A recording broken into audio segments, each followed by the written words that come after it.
దేవునికి స్తోత్రములు. ప్రభునందు అత్యంత ప్రియులైన దేవుని బిడ్డలందరికీ మరొకసారి మా హృదయపూర్వకమైన నిండు వందనాలు తెలియజేస్తున్నాను. పిల్లరా, మీరందరూ బాగున్నారు కదా? కొంతమందినైనా దేవుని వాక్యం చేత బలపరచాలని, మరి కొంతమందినైనా యేసయ్య రాకడ కొరకు సిద్ధం చేయాలని, ప్రభు వస్తే నీవు ఎక్కడ అని క్రైస్తవ సంఘాన్ని తట్టి లేపాలని ఆశతో ఈ కార్యక్రమాలను మీ దగ్గరికి తీసుకొని వస్తున్నాం. లేదా ఈ సమయంలో దేవుని వాక్యాన్ని మనం జ్ఞాపకం చేసుకుందాం. లూకా సువార్త 18వ అధ్యాయము 35 నుండి 40వ వచనం వరకు మనం చదువుకుందాం.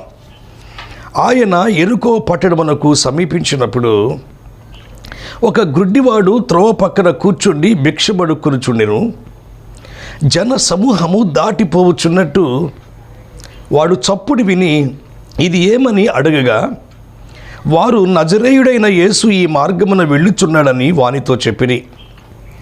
అప్పుడు వాడు, యేసు, దావీదు కుమారుడా, నన్ను కరుణించమని కేకలు వేయగా, ఓరకుండమని ముందర నడుచుండిన వారు వానిని గద్దించిరి. కానీ వాడు మరి ఎక్కువగా, దావీదు కుమారుడా, నన్ను కరుణించమని కేకలు వేసెను.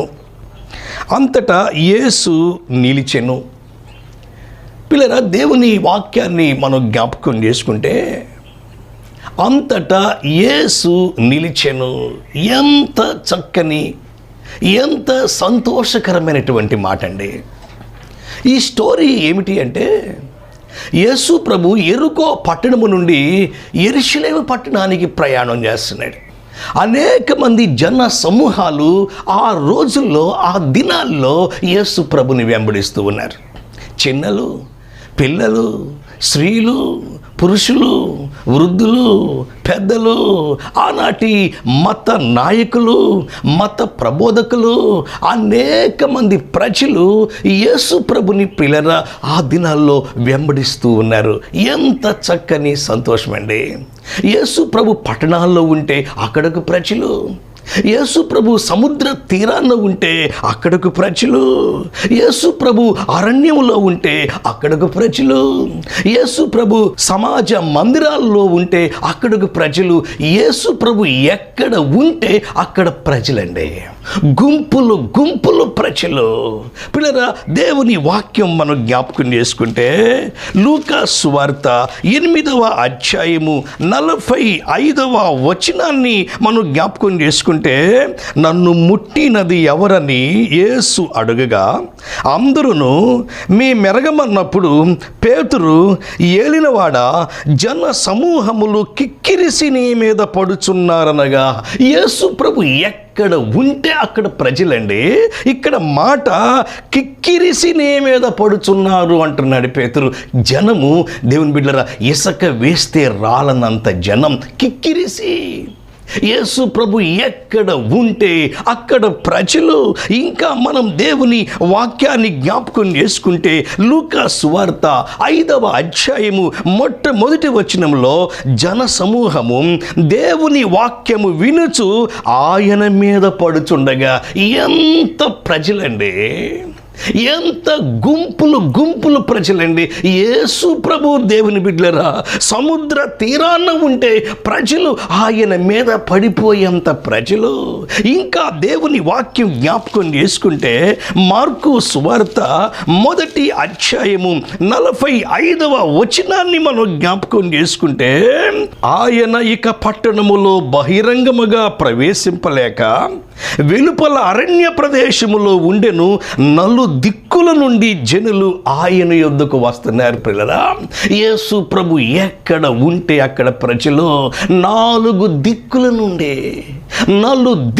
నుండి ప్రజలు, దేవుని బిడ్డలారా, యేసు ప్రభు దగ్గరికి వస్తున్నారు. యేసు ప్రభు ఎక్కడ ఉంటే అక్కడ ప్రజలండి. ఇంకా ఆశ్చర్యమైన సంగతి ఏంటో జ్ఞాపకం చేసుకుంటే యోహాను సువార్త 12వ అధ్యాయము 19వ వచనాన్ని కూడా పిల్లరా మనము జ్ఞాపకం చేసుకుంటే, మన ప్రయత్నములెట్లు నిష్ప్రయోజనమైపోయినవో చూడుడి, ఇదిగో లోకము ఆయన వెంట పోయినది అని చెప్పుకున్నది పిల్లరా. యేసు ప్రభు వెంట ఆనాటి లోకమే వెళ్ళిపోయింది. మన ప్రయత్నాలు నిష్ప్రయోజనం అయిపోయినాయి అని ఆనాటి పరిచర్య చెప్పుకున్నారు పిల్లరా. కారణం ఏమిటి? యేసు ప్రభు సమాజ మందిరంలో ఉంటే ప్రజలు రావటానికి కారణం ఏమిటి? యేసు ప్రభు అరణ్య ప్రదేశంలో ఉంటే ప్రజలు రావటానికి కారణం ఏమిటి? యేసు ప్రభు సముద్ర తీరాన ఉంటే ప్రజలు రావటానికి కారణం ఏమిటి? పిల్లరా, యేసు ప్రభు ఆనాడు సమాజ మందిరంలో దేవుని వాక్యాన్ని ప్రకటిస్తూ ఉంటే ప్రజలు కిక్కిరిసి రావటానికి కారణం ఏంటి? ప్రజలు ఆయన మీద పడిపోవునంతగా ప్రజలు రావటానికి కారణం ఏమిటి? పిల్లరా, నలు దిక్కుల నుండి వచ్చారు అనే వాక్యం మనం చదువుకున్నాం. కారణం ఏమిటి? ఆనాటి లోకం ఆయన వెంట పోయింది. కారణము ఏమిటి అంటే, ఒక కారణం దేవుని బిడ్డలారా, యేసు ప్రభు ప్రార్థన చేసేవాడండి. ఈ మాట ఆశ్చర్యంగా ఉంది కదా దేవుని బిడ్డలారా. మార్కు సువార్త మొట్టమొదటి అధ్యాయము 35వ వచనాన్ని మనము జ్ఞాపకము చేసుకుంటే, ఆయన పెందల కాడనే లేచి ఇంకను చాలా చీకటి ఉండగానే బయలుదేరి అరణ్య ప్రదేశమునకు వెళ్ళి అక్కడ ప్రార్థన చేయించుండెను. పిల్లరా, యేసు ప్రభు ప్రార్థన చేశాడండి. ఆయన దేవుడై ఉండి మానవుడుగా ఈ లోకంలో పిల్లరా ఆయన జీవిస్తూ ఉండి కూడా ఆయన ప్రార్థన చేసేవాడు. దేవుని బిడ్డరా, ఇక్కడున్న వాక్యము ఆయన పెందల కాడ లేచాడు. బైబిల్ గ్రంథంలో దేవుని బిడ్డరా 148 సార్లు ఉందండి. దేవుని బిడ్డలు లేచాడు పిల్లరా. యేసు ప్రభు దగ్గరకు అందుకే ప్రజలు తంబలుగా వచ్చారు. అనేక మంది ప్రజలు ఆ దినాల్లో వెంబడిస్తూ ఉన్నారు. మార్కు సువార్త మొదటి అధ్యాయము 37వ వచనములో, సీమోను అతనితో కూడా ఉన్నవారును ఆయనను వెదుకుచూ వచ్చి ఆయనను కనుగొని అందరూ నిన్ను వెదుకుచున్నారని ఆయనతో చెప్పగా, పిల్లరా, యేసు ప్రభు శిష్యుడైనటువంటి పేతురు యేసు ప్రభుతో అంటున్నాడయ్యా, ప్రజలు అనేక మంది వచ్చి నిన్ను వెదుకుతున్నారు. పిల్లరా, ఈరోజు ఈ వాక్యం వినేటువంటి పిల్లరా, ప్రజలు నిన్ను వెతకాలి అంటే, నలు దిక్కుల నుండి నీ దగ్గరకు రావాలి అంటే, అనేక మంది ప్రజలు దేవుని బిడ్డలారా ఆ దినాల్లో యేసు ప్రభుని వెంబడించారు. మిమ్మల్ని కూడా అనేక మంది వెంబడించాలి అంటే, ఆనాటి లోకం యేసు ప్రభు వెంట పోయింది. మీ వెంట కూడా అనేక మంది ప్రజలు నడవాలి అంటే యేసు ప్రభు చేసిన పని మనము కూడా చేయాలండి. దేవుని బిడ్డలారా, యేసు ప్రభు ఏమి చేశాడు? ఆయన ప్రార్థన చేశాడు. ఇంకను చీకటిగా ఉన్నప్పుడే పెందలాడే లేచి ఆయన ప్రార్థన చేశాడండి. ప్రార్థన చేసే వాళ్ళ దగ్గరకు ప్రజలు వస్తారండి. ప్రార్థన చేసే సంఘాలు ఆత్మీయంగా దేవుని బిడ్డలు వెలుగొందుతాయండి. మనము మంచి ప్రార్థన పరులుగా మనము జీవించాలి ప్రియులరా. ప్రార్థన ఆత్మను మనము కలిగి ఉండాలి ప్రియులరా. దేవుని బిడ్డలారా, అప్పుడు ప్రజలు అనేక మంది యేసు ప్రభు దగ్గరకు వెళ్ళారు. మీరు చెప్పే వాక్యం వినటానికి, మనము చెప్పే దేవుని మాటలు వినటానికి ప్రజలు పరిగెత్తుకుంటూ వస్తారండి. దేవుని బిడ్డలారా, అందరూ నిన్ను వెతుకుచున్నారు అంటున్నాడు పేతురు. ఈరోజు ఈ వాక్యం వినే పిల్లరా, మనము కూడా ప్రార్థన ఆత్మ మనం కలిగి ఉండాలి. ఈ చివరి దినాల్లో, ఈ కడవరి దినాల్లో సైతాను ప్రభావము ఎక్కువైపోతున్న ఈ దినాల్లో దేవుని బిడ్డలారా, మన సంఘాలలో, మన సమాజాలలో మనము ప్రార్థన ఆత్మను దేవుని బిడ్డలారా మనము కలిగి ఉండాలి పిల్లరా. యేసు ప్రభు 2025 సంవత్సరాల క్రితం దేవుని బిడ్డలారా దేవుడు మానవుడిగా ఈ భూమి మీదకి వచ్చాడండి. ఈ మాట దేవుని బిడ్డలారా మానవ జ్ఞానానికి మించిన మాట అండి. దేవుని బిడ్డలారా బైబిల్ గ్రంథం సెలవిస్తా ఉంది. మనందరికీ బాగా తెలుసు. మొదటి తిమోతి పత్రిక దేవుని బిడ్డలారా మొదటి అధ్యాయము 15వ వచనాన్ని మనం జ్ఞాపకం చేసుకుంటే, పాపులను రక్షించుటకు క్రీస్తు యేసు ఈ లోకమునకు వచ్చెను, వాక్యము నమ్మదగినదయు పూర్ణాంగీకారమునకు యోగ్యమైన ఉన్నది. పిల్లరా, యేసు ప్రభు ఈ భూమి మీదకి ఎందుకు వచ్చాడు? పాపులను రక్షించటానికి వచ్చాడు. అంత మాత్రమే కాదు, లూకా సువార్త 19వ అధ్యాయము 10వ వచనాన్ని జ్ఞాపకం చేసుకుంటే, యేసు ప్రభు ఈ భూమి మీదకి ఎందుకు వచ్చాడు? నశించిన దానిని వెదకి రక్షించుటకు మనుష్య కుమారుడు వచ్చెను. పిల్లరా, యేసు ప్రభు ఈ భూమి మీదకి పిల్లరా మనలను రక్షించటానికి వచ్చాడు. మనలకు పరలోక రాజ్యానికి మార్గము చూపించటానికి యేసు ప్రభు ఈ భూమి మీదకి వచ్చాడండి. ఇది మానవ జ్ఞానానికి మించినది. పిల్లరా, యేసు ప్రభు ఈ భూమి మీద 33.5 సంవత్సరాలు ఆయన జీవించాడు. దేవుని బిడ్డలారా, ఆయనకు మానవ సంబంధమైన పేరుందండి. నాకెలా పేరుందో మీకెలా పేరుందో, యేసు ప్రభు ఈ భూమి మీద జీవించినప్పుడు మానవ సంబంధమైన పేరుంది. మనందరికీ తెలుసు, ఆ పేరు యేసు. మనకు ఎలా వంశావళి ఉందో యేసయ్యకు దేవుని బిడ్డలారా వంశావళి ఉంది. నేను మా నాన్న పేరు చెప్పగలను, మా తాత పేరు చెప్పగలను, కానీ మా ముత్తాత పేరు తెలియదు. దేవుని బిడ్డలారా, మన తాతల పేర్లు తెలియదు. కానీ యేసు ప్రభు దేవుని బిడ్డలారా ఆయనకు ఒక బైబిల్ గ్రంథంలో వంశావళి ఉంది. దేవుని బిడ్డలారా 42 తరాలు అదిగో ఆయనకు వంశావళి ఉంది. దేవుని బిడ్డలారా, ఇది మానవ జ్ఞానానికి మించినది. దేవుని బిడ్డలారా, యేసు ప్రభు ఈ భూమి మీద జీవించినప్పుడు దేవుని బిడ్డలారా మనకు ఎలా ఆకలి అయ్యిందో ఆయనకి అలాగే ఆకలి అయ్యింది. మనం ఎలా దప్పికొంటామో యేసు ప్రభు కూడా దప్పికొన్నాడు. మనం ఎలా అలసిపోయామో యేసు ప్రభు కూడా అలసిపోయాడు. మనం ఎలా కనికర పడతామో యేసు ప్రభు కూడా కాపరి లేని గొర్రెలు చూచి కనికరపడ్డాడు. మనం ఎలా నిద్రపోయామో ఆయన కూడా దేవుని బిడ్డలు నిద్రపోయాడు. మనం ఎలా ఏడ్చామో యేసు ప్రభు కూడా దేవుని బిడ్డరా యెరూషలేము పట్టణం నశించిపోతూ ఉంటే ప్రభు ఏడ్చాడు. మనం ఎలా కోపపడతామో యేసు ప్రభు కూడా అలా కోపపడ్డాడు. దేవుని బిడ్డలరా, కారణం చెప్పనా, యేసు ప్రభు ప్రార్థించాడు. ఈరోజు ఈ వాక్యం వినేటువంటి పిల్లరా, మన జీవితాలు అందంగా ఉండాలంటే, మన జీవితాలు శాంతిగా ఉండాలంటే, దేవుని బిడ్డరా మనము చేసే పరిచర్య వర్ధిల్లాలి అంటే యేసు ప్రభు ఏమి చేశాడో మనము కూడా దేవుని బిడ్డలరా అలా చేస్తే ఎంత బాగుంటుంది. యేసు ప్రభు ప్రార్థించాడు. అనేక సమయాల్లో అనేక సందర్భాల్లో యేసు ప్రభు ప్రార్థన చేశాడు. మత్తయి సువార్త 14వ అధ్యాయము 23వ వచనాన్ని మనం జ్ఞాపకం చేసుకుంటే, ఆయన జన సమూహములను పంపివేసి ప్రార్థన చేయుటకు ఏకాంతముగా కొండ ఎక్కిపోయి సాయంకాలమైనప్పుడు ఒంటరిగా ఉండెను. పిల్లరా, యేసు ప్రభు ఏకాంతంగా ప్రార్థన చేశాడు. ఈరోజు దేవుని బిడ్డరా, ఈ వాక్యాన్ని వింటున్న పిల్లరా, మనము కూడా ప్రార్థన చేయాలా, మనము కూడా కన్నీరు కార్చాలా, మనము కూడా దేవుని బిడ్డరా దేవుని వైపు తిరగాల. మరి మనము కూడా ఆయన వైపు పిల్లరా మనము చూడాలా. ఒక భక్తుడు ఇలాగా అన్నాడు, ఏంటి అంటే దేవుని బిడ్డరా ప్రార్థన అనేది పెను తుఫానులను సంగీతంలాగా మార్చేసిద్దండి. దేవుని బిడ్డరా మనము కూడా ప్రార్థించవలసిన వారుగా ఉన్నాం, కన్నీరు కార్చవలసిన వారుగా ఉన్నాం. రొమేనియా అనే దేశంలో జోసెఫ్ సాంగ్ అనే మంచి భక్తుడు ఉన్నాడండి. అనేక మందిని దేవుని వైపు తిప్పాడండి. అనేక మందిని దేవుని బిడ్డలారా స్వస్థత పరిచాడండి. యేసు నామములో అనేక మందిని దేవుని బిడ్డలారా అదిగో పరలోకానికి మార్గం చూపించాడండి. కొన్ని లక్షల మందిని ఆ ప్రభు వైపు తిప్పాడు దేవుని బిడ్డలారా జోసెఫ్ సాంగ్ అనేటువంటి భక్తుడు. భక్తుడిని రొమేనియా దేశంలో దేవుని వాక్యం చెప్పినందుకు, దేవుని సువార్త ప్రకటిస్తున్నందుకు దేవుని బిడ్డలారా ఆయన్ని హింసించారు, ఆ భక్తుడిని దూషించారు.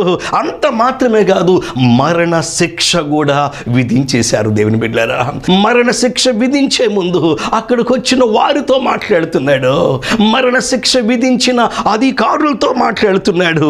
ఏమనో తెలుసా? నేను రెడీ, మీ ఆయుధం నన్ను చంపటం, నా ఆయుధం ఏంటో తెలుసా? నేను క్రీస్తు కోసం చనిపోవటం. ఎంత చక్కని మాట అండి. తాను చనిపోయే ముందు జోసెఫ్ సాంగ్ అనే భక్తుడు చనిపోయే ముందు మాట్లాడుతున్నాడు, మీ ఆయుధం నన్ను చంపటం, నా ఆయుధం ఏంటో తెలుసా? నేను చనిపోవటం. అదిగో నేను యుగ యుగాలు ఆ దేవునితో ఉంటా, యుగ యుగాలు ఆ ప్రభుతో ఉంటా, యుగ యుగాలు ఆ పరలోక రాజ్యంలో ఉంటా. పిల్లరా, ఎవరు పలుకుతారండి ఆ మాటలు? ప్రార్థనా పరులు మాత్రమే పలుకుతారండి. దేవుని బిడ్డరా, ప్రసంగికుల్లో కల్లా గొప్ప ప్రసంగికుడు, నాయకుల్లో కల్లా గొప్ప నాయకుడు పౌలు భక్తుడు ఈ మాట పలుకుతున్నాడండి. బ్రతుకుట క్రీస్తే, చావైతే నాకు మేలు. ఎవరు పలుకుతారండి ఈ మాటలు? ప్రార్థనా పరులు మాత్రమే పలుకుతారండి. ప్రార్థన ఆత్మ కలిగిన వాళ్ళే పలుకుతారండి.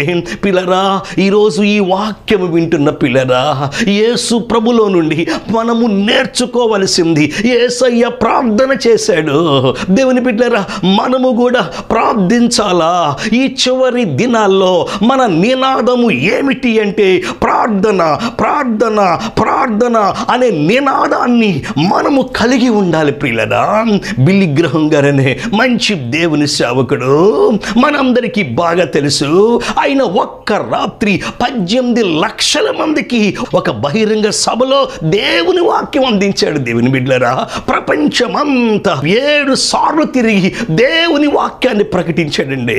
ఒక రోజున ఒక వార్తా విలేకరు వచ్చి బిల్లీ గ్రహం గారితో మాట్లాడుతున్నాడయ్యా, ఇంకొక 3 సంవత్సరాల్లో నువ్వు చనిపోతావు అన్న సంగతి నీకు తెలిస్తే మీరేం చేస్తారు?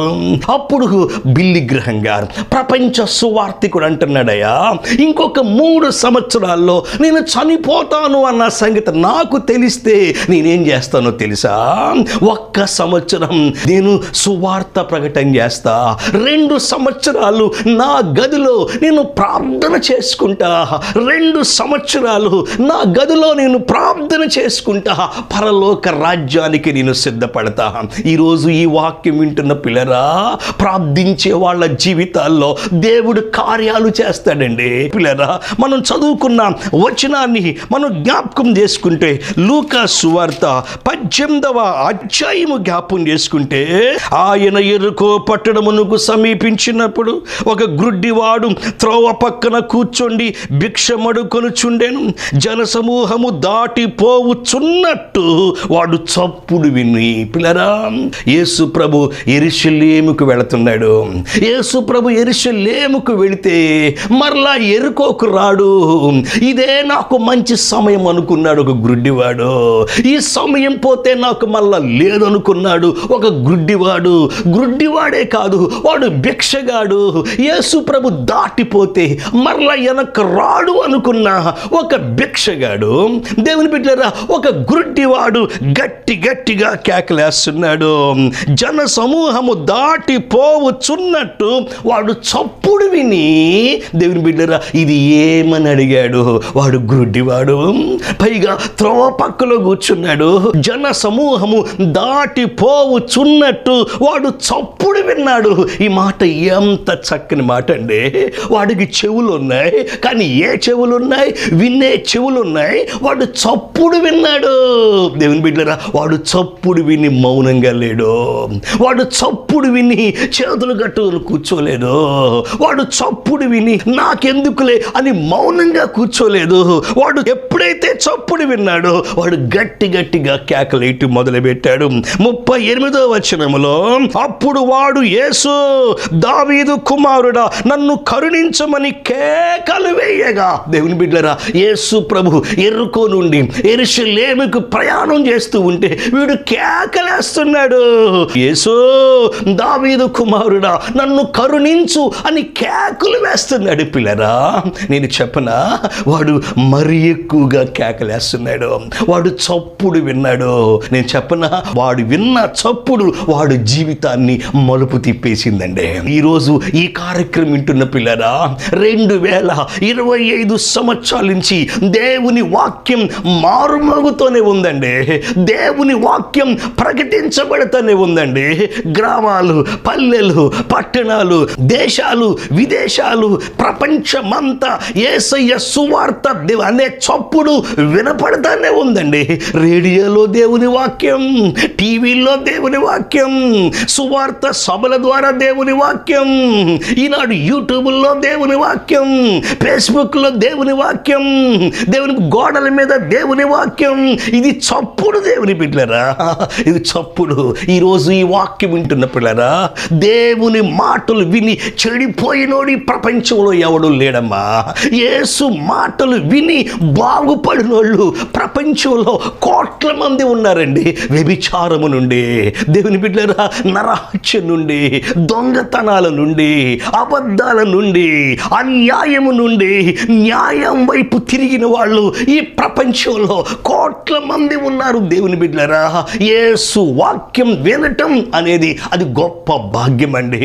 దేవుని బిడ్డలారా, ఈ నా మాటలు విని వాటు చొప్పున చేసే ప్రతి వాడు బండ మీద ఇల్లు కట్టుకొనిన బుద్ధిమంతుని పోలి ఉంటది అని దేవుని యొక్క వాక్యం దేవుని బిడ్డలారా ప్రకటించబడుతూ ఉంది.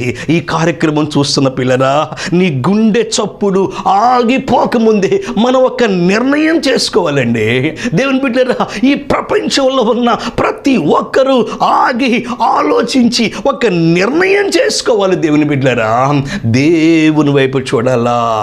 యోహాను అనే భక్తుడు, బాప్తిస్మిచ్చే యోహాను, దేవుని బిడ్డలారా, అరణ్యంలో ఒక చప్పుడు చేస్తున్నాడు. మత్తయి సువార్త 3వ అధ్యాయము 3వ వచనములో ఏంటి ఆ చప్పుడు అంటే, పరలోక రాజ్యము సమీపించి ఉన్నది, మారు మనసు పొందుడని యూదయ అరణ్యములో ప్రకటించుచుండెను. ప్రభు మార్గము సిద్ధపరచుడి, ఆయన త్రోవలు సరళము చేయుడని అరణ్యములో కేక వేయు నొకని శబ్దం. దేవుని బిడ్డలారా, అరణ్యములో శబ్దం చేస్తున్నాడు. అరణ్యములో ఒక చప్పుడండి. అరణ్యములో, అడవిలో దేవుని వాక్యం చెబుతుంటే ఊర్లోని ప్రజలు అరణ్యానికి పరిగెత్తారు. దేవుని బిడ్డలారా, బాప్తిస్మిచ్చే యోహాను అరణ్యములో వాక్యం చెబుతుంటే, అరణ్యములో దేవుని మాటలు చెబుతుంటే ఊరిలోని ప్రజలు అనేక మంది ఆయన దగ్గరికి వెళ్ళారండి. మత్తయి సువార్త 3వ అధ్యాయము 5వ వచనములో, ఆ సమయమున యెరూషలేము వారును యూదయ వారందరును యోర్దాను నది ప్రాంతముల వారందరూ అతని యొద్దకు వచ్చి తమ పాపాలు ఒప్పుకుంటున్నారు. ఈనాడు దేవుని బిడ్డలారా, ఊరిలో సువార్త ప్రకటించబడుతున్నా ఎవరు రావట్లేదండి. వీధిలో సువార్త ప్రకటించబడుతున్నా అనేక మంది దేవుని వాక్యం వింటలేదండి. ఆ దినాల్లో బాప్తిస్మిచ్చి యోహాను దేవుని కోసం మండాడు. మంట మండితే దేవుని బిడ్డలారా, దేవుణ్ణి చూడటానికి వస్తారండి. వెలుగు వెలిగితే అనేక మంది ప్రజలు ఆ వెలుగును చూడటానికి వస్తారండి. ఈ కార్యక్రమం చూస్తున్న పిల్లరా, మనము వెలగాలి, అనేక మందిని వెలిగించాలి, మనము నడవాలి, అనేక మందిని దేవుని వైపు పిల్లరా మనము నడిపించాలి. గుడ్డివాడు కేకలేస్తున్నాడు, యేసు నన్ను కరుణించు అని కేకలేస్తే బైబిల్లో ఉన్న దేవుని బిడ్డల చక్కని వాక్యం, మనందరికీ బాగా తెలిసినటువంటి వాక్యం దేవుని బిడ్డలారా మనం జ్ఞాపకం చేసుకుంటే, లూకా సువార్త 18వ అధ్యాయము, అంతటా యేసు నిలిచేను. ఎంత సంతోషం అండి. ఒక గుడ్డివాడు కేకలేస్తే, ఒక భిక్షగాడు కేకలేస్తే, జన సమూహములో తంబలు ప్రజలు ఉంటే వాళ్ళల్లో ఒకడు గట్టిగా కేకలేస్తే, దేవుని బిడ్డలారా, అంతటా యేసు నిలిచెను.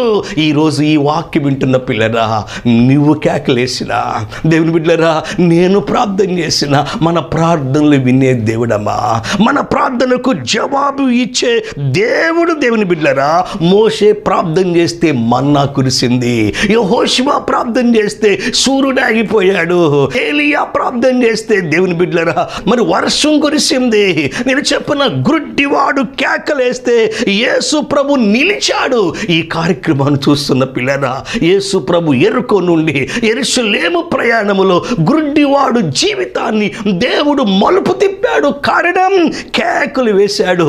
గుడ్డివాడు యేసు అని కేక వేస్తే అంతట యేసు నిలిచాడు. ఈ కార్యక్రమం చూస్తున్న పిల్లరా, దేవుడు ఈరోజు కూడా ఈ సమయంలో కూడా మీ ముందు నిలబడుతున్నాడండి. ఆత్మరూపిగా నిలబడుతున్నాడమ్మా. బైబిల్ గ్రంథం సెలవిస్తూ ఉంది, ఇదిగో నేను తలుపు నొద్ద నిలుచుండి తట్టుచున్నాను. ఈ వాక్యం ద్వారా దేవుడు మిమ్మల్ని తడుతున్నాడు. రెండు చేతులు దేవుని బిడ్డలారా ఆయన ఆత్మరూపిగా చాపుతున్నాడు. మీరు ఆయన వైపు తిరిగితే ఆయన మోక్ష రాజ్యాన్ని ఇస్తాడు. దేవుని బిడ్డలారా ఎంత చక్కని సంగతి దేవుని బిడ్డలారా. డిఎల్ మూడీ అనే ఒక దేవుని సేవకుడు లండన్ పట్టణంలో ఒక భవనంలో కూర్చున్నాడు. కిటికీలో గుండా చూస్తూ ఉన్నాడు. తన పక్కన ఉన్నటువంటి ఆయనతో మాట్లాడుతున్న మాట ఏమిటి అంటే, నువ్వేమి చూస్తున్నావు అని అడిగాడు. ఆయన చెబుతున్నాడు, ప్రజలు నరకానికి వెళ్ళిపోతున్నారు, అది నేను చూస్తున్నాను అన్నాడు. నేను చెప్పనా దేవుని బిడ్డలారా, మన హృదయం మండే హృదయం లాగుండాలి. అనేక మంది నాశనానికి వెళ్ళిపోతుంటే, అనేక మంది పాపంలో ఉంటుంటే, అనేక మంది వ్యసనాల్లో ఉంటుంటే వాళ్ళని చూసి మనం సంతోషపడతాం కాదు, వాళ్ళని చూసి మనం చప్పట్లు కొడతాం కాదు. ఆత్మల మంటను మనం కలిగి ఉండాలా. కొంతమందినైనా మనము దేవుని వైపు దేవుని బిడ్డలరా మనము తిప్పాలా. ఈరోజు ఈ కార్యక్రమాన్ని చూస్తున్న పిల్లరా, ఇంకా మీ గుండె చప్పుడు ఆగిపోకముందే మంచి నిర్ణయం మనం తీసుకోవాలి దేవుని బిడ్డలరా. ఒకడు పెంట పోగులో దంతి లాగుతున్నాడు, ఒకడు చెత్త కుప్పలో దంతి లాగుతున్నాడు. వాడు పక్కన దేవదూత వచ్చి అడిగిందట, నువ్వేం చూస్తున్నావు ఆ చెత్త కుప్పలో, నువ్వేమి లాగుతున్నావు ఆ దంతితో అంటే, వాడు చెబుతున్నాడట, చెత్త కుప్పలో పెంట కుప్పలో దంతి లాగే అని చెబుతున్నాడు. ఈ చెత్త కుప్పలో ఈ పెంట కుప్పలో బంగారం దొరికిద్దేమో. అప్పుడు దేవదూత అందట, నా వైపు తిరగరా, నా వైపు చూడు, నేను నీకు బంగారపు కిరీటాన్ని ఇస్తా. పిల్లరా, ఈ లోకములో ఉన్నదంతా దేవుని బిడ్డల శూన్యమేనండి. ఈ లోకములో ఉన్నదంతా నేత్రాసేనండి. ఈ లోకములో ఉన్నదంతా జీవపడ్డమేనండి. దేవుని వైపు చూస్తే నిత్య జీవం ఇస్తాడమ్మా. దేవుని వైపు చూస్తే పరలోక రాజ్యం ఇస్తాడమ్మా. యేసు ప్రభు అందుకే ఈ భూమి మీదకి వచ్చాడు దేవుని బిడ్డలారా, నిన్ను నన్ను పరలోక రాజ్యాన్ని తీసుకెళ్లాలని. అందుకే బైబిల్ గ్రంథం సెలవిస్తూ ఉంది, నేనే మార్గం, నేనే సత్యం, నేనే జీవం అని. మీరు నేను ఆయన వైపు చూద్దామా. ఆయన వైపు చూస్తే రక్షణ కలిగిద్దే, పరలోక రాజ్య వారసుడిగా అవుతాం. దేవుడి మాటలు దీవించునుగాక. ఆమేన్. ప్రార్థన చేసుకుందాం. ప్రభువా, ఆశీర్వాద సమయమనే ఈ కార్యక్రమం అనేక మందికి దీవెనకరంగా మీరు మారుస్తూ ఉన్నందుకు వందనాలు ప్రభువా. మేము ప్రార్థనాత్మ కలిగి ఉండటానికి ప్రభు దేవ, మా హృదయాలు మండే హృదయాలుగా అనేక మంది నీ వైపు తిప్పటానికి సహాయం దయచేయండి. మా ప్రియులు ఎవరైతే ఏ విధమైన సమస్యల్లో ఉన్నారో, ఇరుకుల్లో ఉన్నారో, ఇబ్బందుల్లో ఉన్నారో, పరలోక రాజ్య మార్గంలో నడవాలని ఆశపడుతున్నారో వాళ్ళందరిని ఆస్వాదించండి నాయన. అలాగే ఈ టీవీ కార్యక్రమాలు కూడా ప్రభువా మీ చేతులకు అప్పగించుకుంటున్నాం. మీరే దీవించి ఆస్వాదించండి నాయన. ఆనాడు రొట్టె విరిచారు తండ్రి దేవనైనా, మీరు వడ్డించారు. ఈ కార్యక్రమాలు కూడా ప్రభా మీరే తండ్రి దేవనైనా విరిచిన రొట్టెల్లాగా ఈ కార్యక్రమాలు దీవించమని, ప్రజలను తృప్తిపరచమని యేసు నామమున అడుగుచున్నాం తండ్రి. ఆమేన్. పిల్లరా, ఈ ఆధ్యాత్మిక కార్యక్రమం మీ ఆత్మీయ జీవితానికి దీవెనకరంగా ఉంటే మీ సంతోషాన్ని మాకు తెలియజేయండి. మీ ప్రార్థన అవసరాలు మాకు తప్పనిసరిగా తెలియజేయండి. మేము మీ కొరకు భారంగా ప్రార్థన చేస్తాం. దేవుని మనల్ని దీవించునుగాక. ఆమేన్.